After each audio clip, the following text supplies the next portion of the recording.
This is one aspect.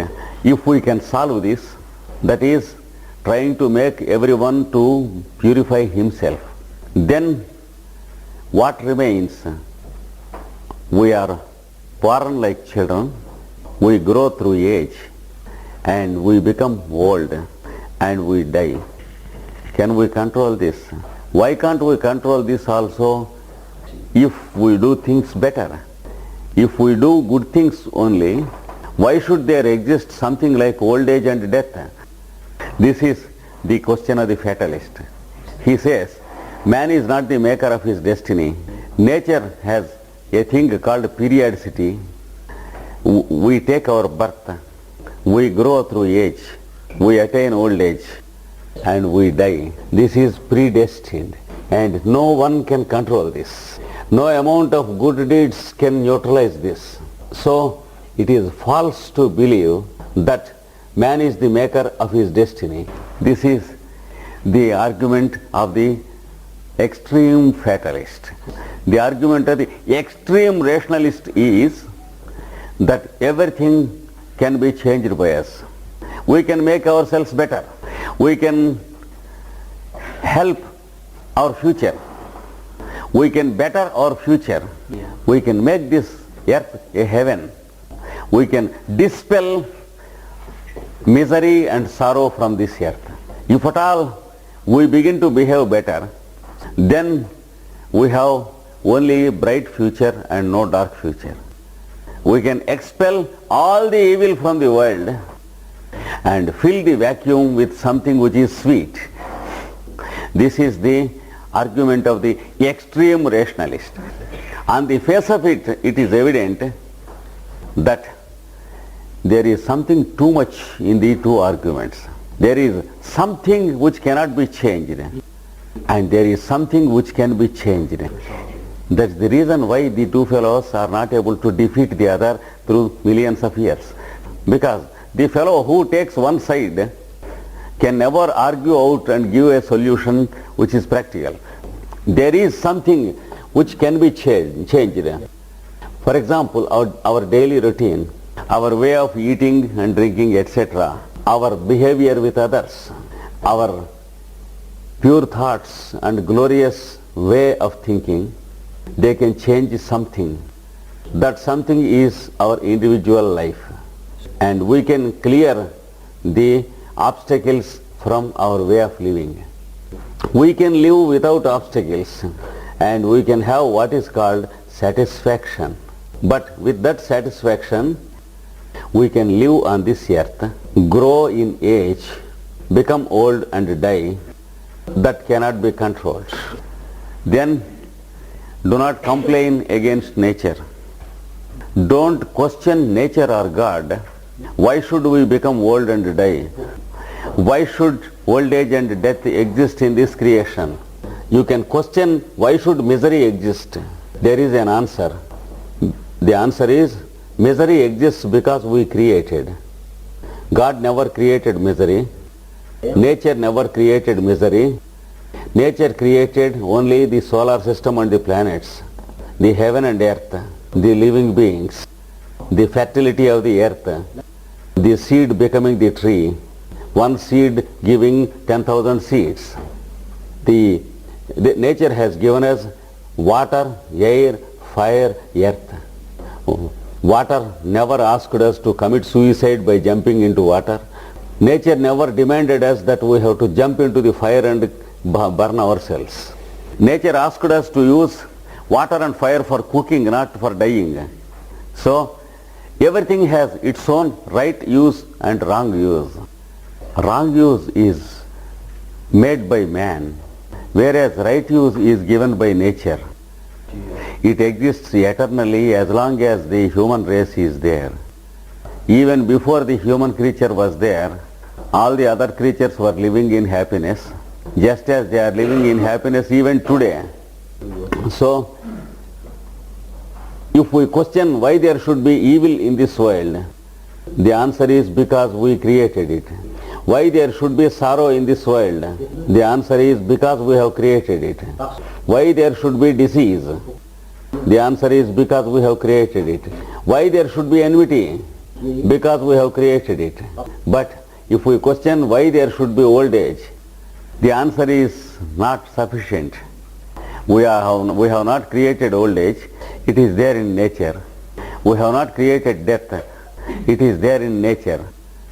So before we question about the nature's behavior, let us try to clear off our work. What we have to do to better ourselves. Let us make ourselves better as far as it is in our hands. Let us clear off our duties as rationalists. Before we question nature, why such things exist, why earthquakes exist, why storms exist, why the oceans gaining land exist. There is no use of such questioning, but we can clear off those miserable things caused by ourselves. For example, we can question ourselves, why there should be a war? The answer is because we wanted it.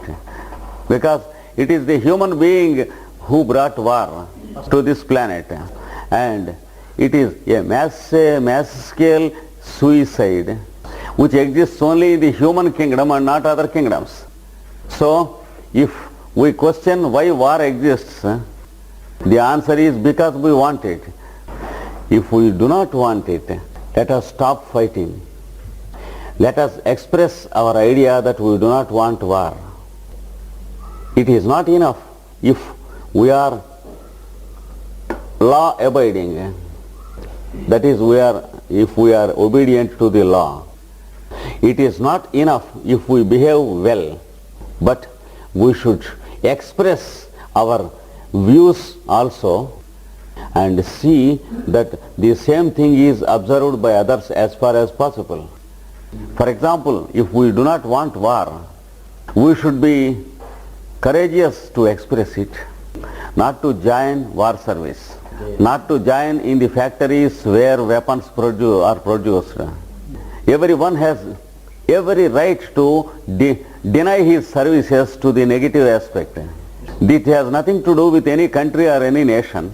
The human beings of every nation are the same, and they are privileged to keep themselves off from joining war service, from making an open denial of war service, and from closing the manufacture of weapons.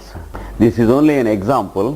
When the human beings feel their right to choose the correct thing, everyone can behave in the correct way and can prevent war, which is a self-made crisis of the human fellow. It is purely self-deception to argue that the war is a predestined incident. The extreme fatalist believes that wars are also predestined, that there are certain periods where the human beings are inclined to fight and make continental or world wars. To that effect, there are people who predicted, and the predictions every time come correct. There are many great people who predicted world events which came true. For example, a great man called Kiro published a book called The World Predictions in 1913 for the first time. In that he predicted a global war in the next year, 1914, and it took place. And he predicted another world war in the same book. It took place. He predicted a third world war in the same book. It is expected to take place in the near future. People are much worried about it, much alarmed. When the prediction came true in 1914, immediately the book was proscribed by the British fellows. But we have to correct ourselves. It is not enough if we proscribe books. But the theory of periodicities may be applied to the world wars, and we can say that wars are also predestined. We can argue that the human being cannot help or cannot control the wars. See how the first two world wars are predicted. The third world war is predicted near Suez Canal, where there are the inflammable oil fields. And it is said that almost all the nations take place in the war, and there will be a big destruction of the present humanity. And in the same book he has given that this is only a possibility which man can make it true by his criminal behavior, or he can make it false by his true behavior. The same author in the same book has written like this. What does this mean? He is not an extremist. He is neither an extreme rationalist nor an extreme fatalist. Everything exists in this world in the form of probabilities. Future is also a probability, and we can understand things through analogies and correspondence. For example, if we think about our program for the next 1 month, there are certain things in our mind which we wanted to do. On the Tuesday next, we want to go to Paris. This exists in my mind.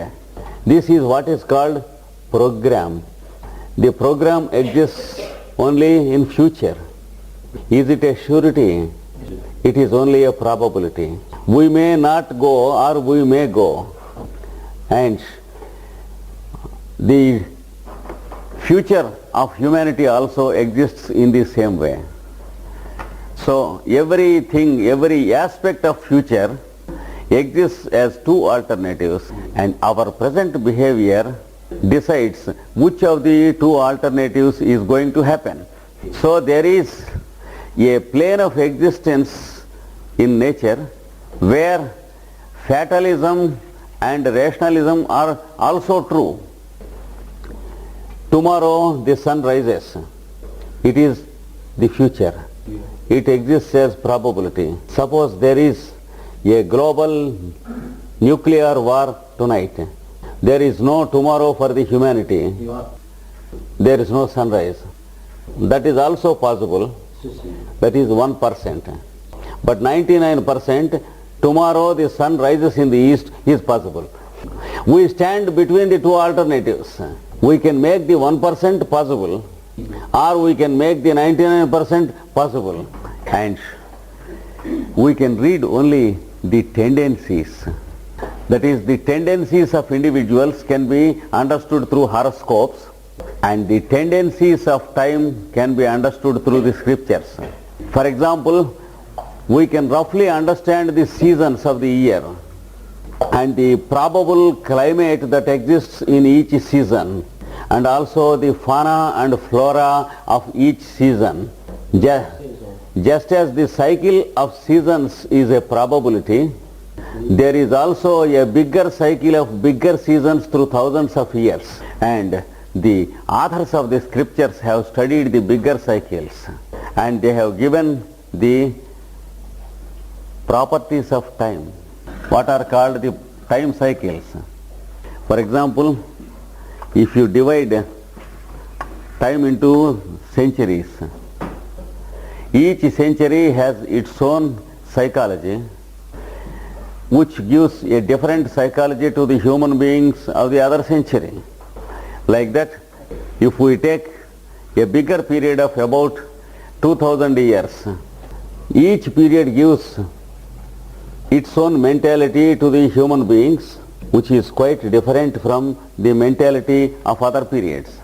And if we take the 360 degrees of the zodiac, each degree gives about 72 years period, which the scientists of ancient days called the Lord of Time. Just as we have Lord in our heart, there is the Lord of Time to the whole planet. It is what we call the precession of the equinoxes. It travels through each sign. It has completed its travel through the sign Pisces. It has entered into the sign of Aquarius, and hence we call it the Aquarian age. We have its own qualities. That is, there is no individual importance, just as it was in the previous ages. Everyone should live only by contributing to the total, before which no one can have any importance.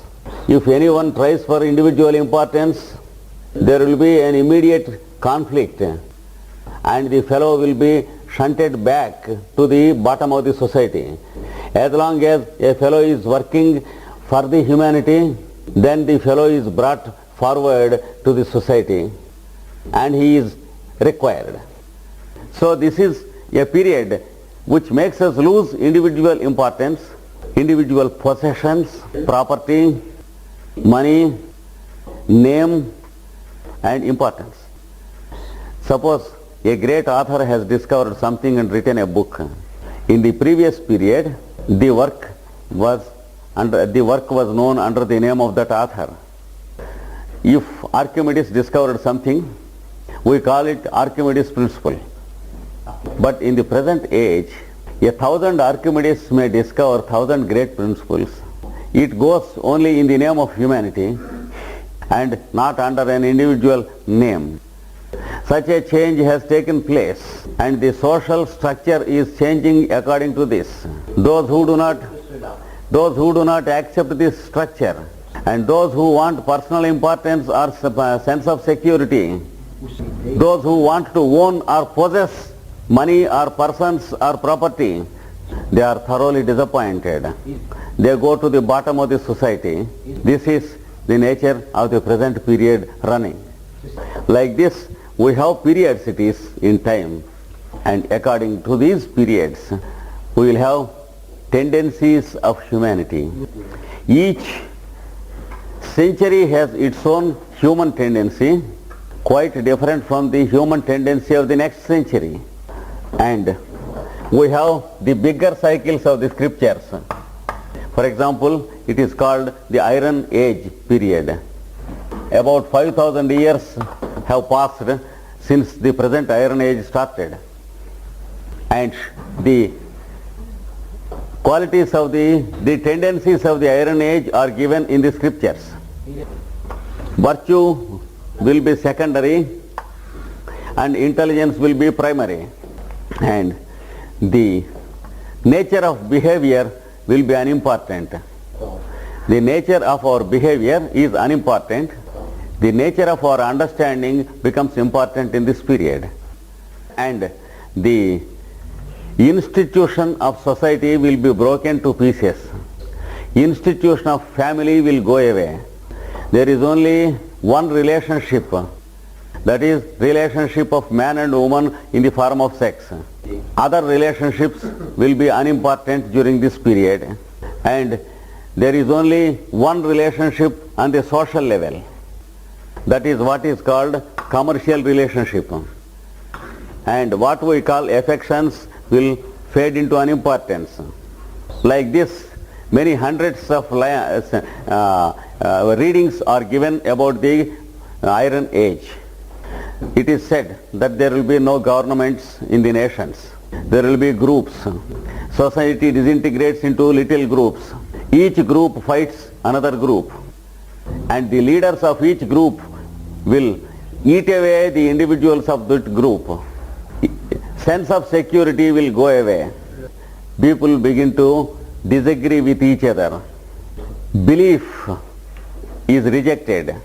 Humanity rejects belief and prefers to suspect each other. These are a few examples of what the scriptures have given about Iron Age. Before this Iron Age started, there was another age called the Copper Age, which is twice the magnitude of the Iron Age.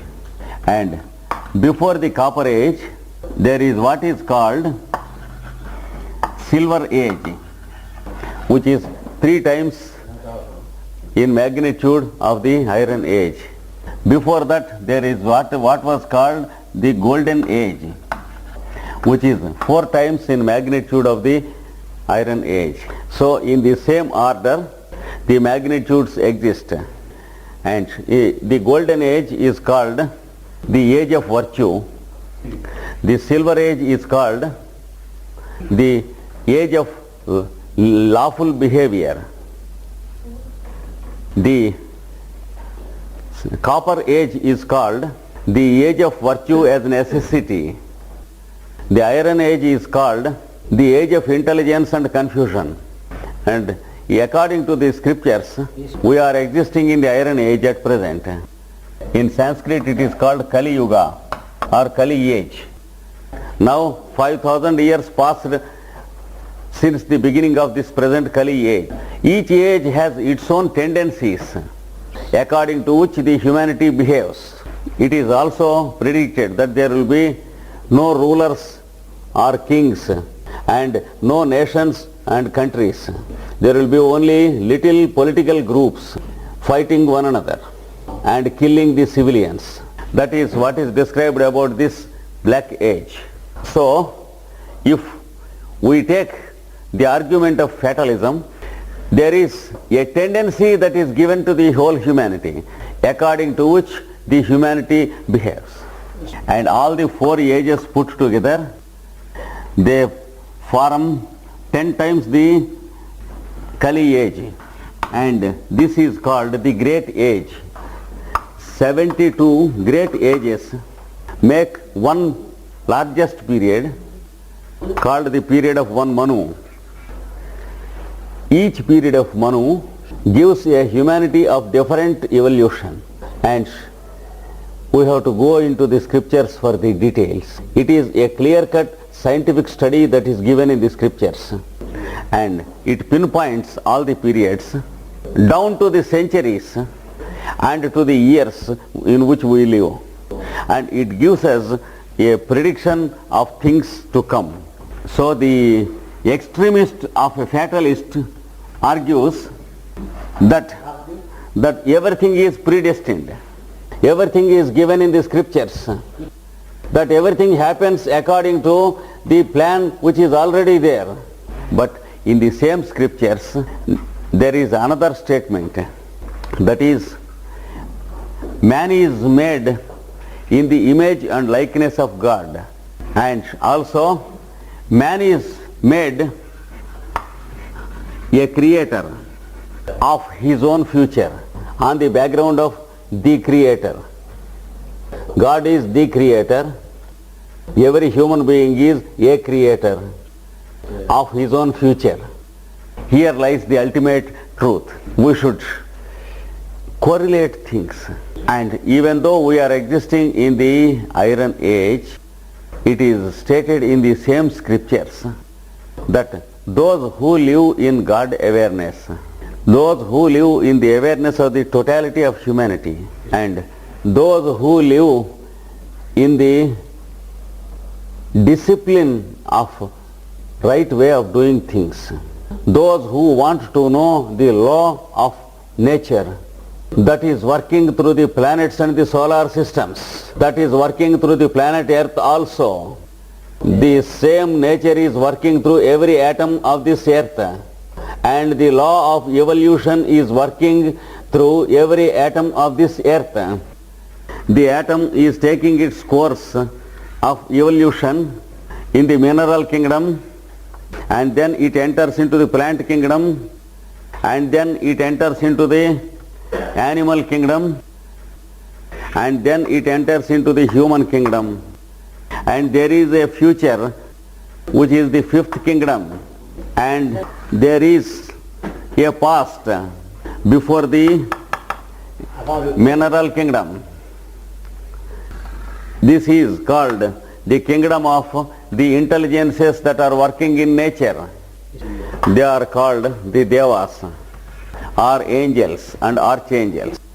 Through your behavior, you can take the next step of your evolution. You can work as a worker in nature, and if you are on this path, you are called a disciple of the planetary work. You are called the true disciple of the true spiritual path.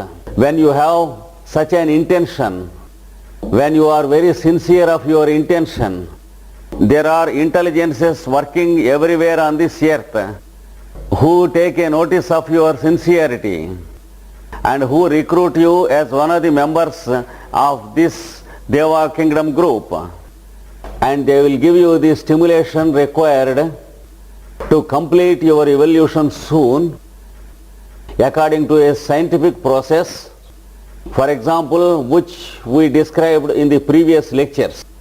For example, the occult path, or the occultism of the zodiac, or the Kriya Yoga, or the eightfold yoga path of Patanjali, or the light of the path given by the Christ, or the path given by the Lord Buddha, or the light given by Krishna, you will understand that there is only one path. Then you will be taken. No question of formalities. All these great people who are called the masters of wisdom, they exist as intelligence of nature everywhere on this earth. They are always ready to take notice of anyone who is sincere. There is no question of being overlooked. They begin to stimulate your evolution. And when such a thing is possible, when you are made a creator of your own destiny, the scriptures promise you that what is prophesied in the black age is only a probability which can be made a dream, a falsehood. The possibility can be neutralized because there are two probabilities in the form of future. If you take one path, you will reach destruction. If you take another path, you will take what is called the future of humanity. So the same scriptures promises that there is nothing like destiny, there is only a plan. If you obey and give your cooperation to the plan, everything is changed from darkness to light. If you disobey and want to live as an individual away from the future of the rest of the humanity, you will create your own miserable future. And whenever individuals create such future, then they will have a global war. It has happened many thousands of times in the history of this earth. And once again we are heading towards that probability. But even in the past, there were periods when humanity averted the dangers and entered into periods of safety and security. Whenever they averted a global war, there was no record in any scripture, because only if a war is fought, there will be a record. For a war which is not fought, there will not be any record. So only whenever humanity failed, there was a destruction, and the destructions are recorded in the scriptures. And the probability is periodical, and the destruction is not inevitable. So understand nature's workings, understand what is inevitable, and understand what can be changed. There is certain amount of future which can be changed, the key of which is placed in your hand. That which cannot be changed, the keys are in the hands of nature. With your good behavior to yourself and good behavior towards others, good behavior with other kingdoms, you can always avert your own danger. Just as you can live a healthy life by a good behavior, you can make the society healthy by your presence and create a better society which easily overcomes the danger of war. This is the solution, and always it is the only solution. Let us not confuse ourselves by believing that everything is predestined, or by believing that everything can be changed. So we are living in change on the platform of something which cannot be changed. So we are having a life of eternal values, and we are living a life of changed values. On the platform of eternal values, let us live a life of change, a change from worse to better, because every one of us is created as a creator, unlike the animals or the plants. We are given the power of discrimination, which is not given to the animals or the plants or minerals. We are expected to use discrimination by nature. Nature always has great hopes about the human kingdom because it has given the power of discrimination to the human kingdom. It expects us to use discrimination and change that can be changed and create that can be created. Let us not create our own destruction, our own disease, our own misery, our own enmity. So let us create our own future and let every one of us contribute to that end without thinking what others are doing. Don't expect others to understand what you do, and don't wait till others do good things. Let it be started with you. Let others take their own time to understand you. That is the solution. And beyond this, no solution has been given by any modern thinker till today. And this solution is age-old. It has been given by all the scriptures, and the authors of the scriptures have given the same solution through thousands of years. And if any one of you have a better solution, or if any modern thinker has given a better practical solution, let us follow it. But until then, let us not be carried away by the glamour of intellectualism. Let us remember only practicality and the workability of a theory, but not the rare features of a theory. Let us not care what is valuable. Let us care what is useful. Let us not care for what is great. Let us care for what is good. Let us be free from glamour. And if there is a real practical solution for the better, let us include ourselves with that and make a contribution of our life to it. Except this, till now there is no solution. And think of the issue with a calm mind, and don't forget that you are inseparable from the total humanity of this earth. Don't forget that you too are a creator, and don't forget that you can either produce a perfume or a stinking smell in this society. Then remember what you have to contribute to this society. There ends our duty. Thank you all. Since about 5,000 and odd BC, Aquarian Age. Aquarian Age is a smaller cycle. It is called a sub-cycle or a zodiacal cycle. Whereas the Iron Age belongs to bigger cycles. According to the astronomers, the present Aquarian Age started exactly on the date when Queen Victoria came to the throne in England. And in many respects it is true and verified, because one of the features of the Aquarian Age is that women gain prominence in social and political and international affairs. And since then, the age of personal importance has gone. No politician or no scientist in the world can have a total control of affairs of anything. That is what is called the Verso or the Aquarian Age, whereas the Iron Age is a bigger age. The Aquarian Age is a sub-age or a local age. If you take the 12 signs of the zodiac, there are 360 degrees. Each sign has 30 degrees, and for the equinox to make a precision, it takes 72 years for a degree.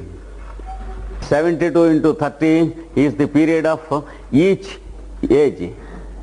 There was the Aryan period, and then there was the Piscean period, and then now it is, yes, and it travels in the anti-clockwise direction. The next age will be the age of Capricorn. Yes, these are called sub-cycles. Whereas the bigger cycles are yugas, they are very big in number. They are called yugas, which can be understood by studying the secret doctrine of Blavatsky or the treatise on the cosmic fire by Alice A. Bailey.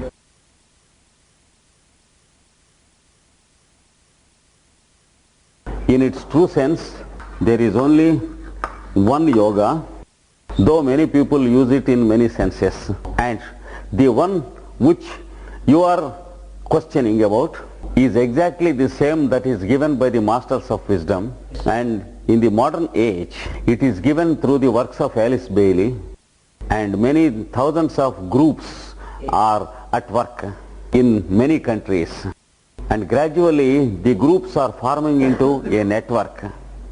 They believe, I too believe, that we can help the situation only by increasing the numbers of people who take part in it, and that is possible only by offering ourselves as an individual into it, and there our duty ends. And continuously we are expected to work for the planet. That is the total behavior of the humanity of the planet. And there is a system of yoga which includes not 1 or 2 or 3 hours of our meditation, but includes the whole life activity of individuals, and such individuals forming into groups. One whole group living as one person with the so many bodies. It is quite possible, and it is gaining momentum in the modern age. But since it is an age of a critical situation in human evolution, there is also the evil aspect that is magnified and appearing to our mind. That is the political and the religious situations of the world. But at the same time, the group work of the new yoga appears sufficient to make everything clear. It only takes some time, because it is a matter that concerns with our evolution. This is where we stand tomorrow.